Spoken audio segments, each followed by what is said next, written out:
자, 우선 양국관리법에 대해서 한번 여쭤보고 싶은데요. 이재명 후보님, 네. 양국관리법을 개정하자는 이야기가 있었고 거기에 대해 거부권이 행사되었습니다. 집권하시면 다시 추진하실 것인지 궁금하고요.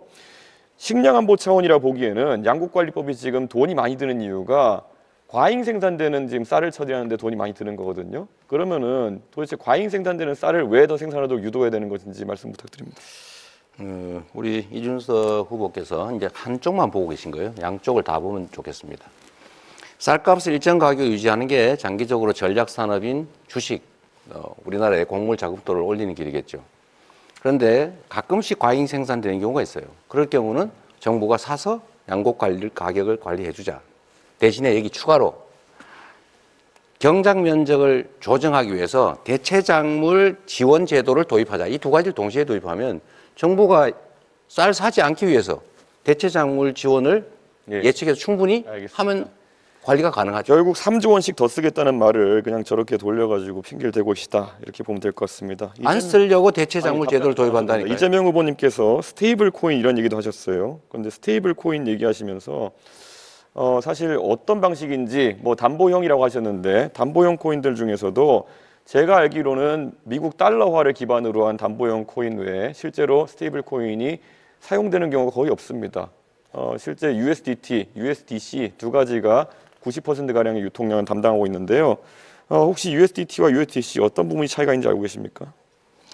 첫째로 곡물 쌀값 관리에 3조 원이 USDT, 든다. USDC 질문입니다. 잠깐만 계세요. 저 대답은 우리가 자율적으로 하는 것이죠. 그거는 무조건 토론입니다. 예. 그렇더라도 답을 들어보고 하세요. 얘기하고 다음에 할 거니까. 시간 낭비하시려고 하는 자, 거죠. 3조 원을 쓴다는 얘기는 사실이 아니다. 그렇게 단정해서 그렇게 남의 정책을 호도하지 않으면 좋겠다는 것이고요. 두 번째로 원화 기반의 코인을 만든다라고 하는 것은 담보를 그 액수만큼 넣어놓고 거기에 맞게 코인을 발행하게 허용을 하겠다 이겁니다. 그러면은 안정성이 있죠. 그래서 결국에는 지급 준비를 얼마로 하겠다는지 이런 것들을 여쭤볼 수 있겠는데요. 1대1로 한다고요. 1대1이면은 그게 동작 가능한지 궁금하고요. 자, USDT, USDC 차이는 USDC 같은 경우에는 주체가 계좌 동결 등을 할 수 있기 때문에 훨씬 관리가 엄격합니다. 그런데 이번에 민주당이 추진하는 스테이블 코인 같은 경우에는 이런 자금의 불법적 유통이나 이런 것을 막기 위해서 어떤 장치를 할 것인지 이런 것도 궁금하고요.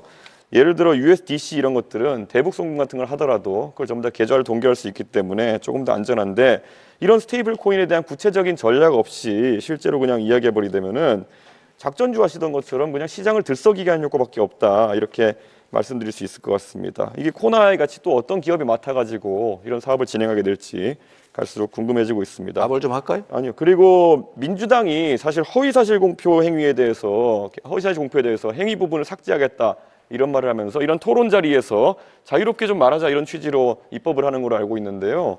오늘 당장 아까 자랑스럽게 김용태 의원 얘기를 하시던데 김용태 의원이 이재명 후보 말씀하신 내용에 대해서는 부연해서 얘기하는데 그걸 왜곡이라 하시면서 바로 고발해 버리시는 취지는 뭡니까? 공직선거법 나는 고발하면 안 되고 김용태는 해도 된다 이런 겁니까? 이것도 역시 하나만 알고 계셔서 그런 거예요. 낙선 목적 뭐 이런 거 하시려는 거죠? 우리가 얘기하는 것은 자신의 당선을 위해서 행위에 대해서 뭐 종교, 경력, 학력 이런 건 다 놔두고 과거에 있었던 어떤 행위에 대한 발언이 잘못되면 그걸 처벌하는 거 이거는 전 세계 찾기 어려운 제도다. 이렇게 악용이 되지 않습니까? 그러니까 낙선 목적으로 타인에 대해서 허위 사실을 막 공표하는 건 처벌해야죠.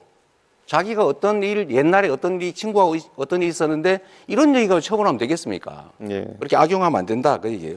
예, 어쨌든 뭐 AI 투자에 대해서도 계속 100조 말씀하셨는데요. 대충 그럼 100조라는 큰 돈을 국민들한테 제시하셨으면은 얼마를 어디에 넣겠다 정도 개괄이 있을 것 같은데 분야 한번 세 가지로 나눠보시겠습니까? 세 가지로 나눌 이유는 없는 것 같고요. 나눠서 얘기해 주시죠. 일단은 내 얘기를 들어보십시오. 100조 원이라고 하는 것은 당장 100조 원을 정부 재정으로 만들겠다는 게 아니고 AI 관련 산업에서는 연구 개발도 필요하고 지원도 필요하고 투자도 필요한데 정부가 모태펀드 등을 만들어서 민간 자본을 유치해서 연차적으로 100조 원 정도를 투자하겠다 그 말이니까 그 세부적인 내역을 어디다가 투자할 거냐, 어떤 회사에 투자할 거냐, 어떤 연구에 투자할 거냐는 것은 또 검토해 가면서 만들어가는 것이죠. 예, 알겠습니다. 세부적으로 계획도 없는데 100조 원 넣겠다는 말씀 잘 들었고요. 권영국 후보께 질문 드리겠습니다.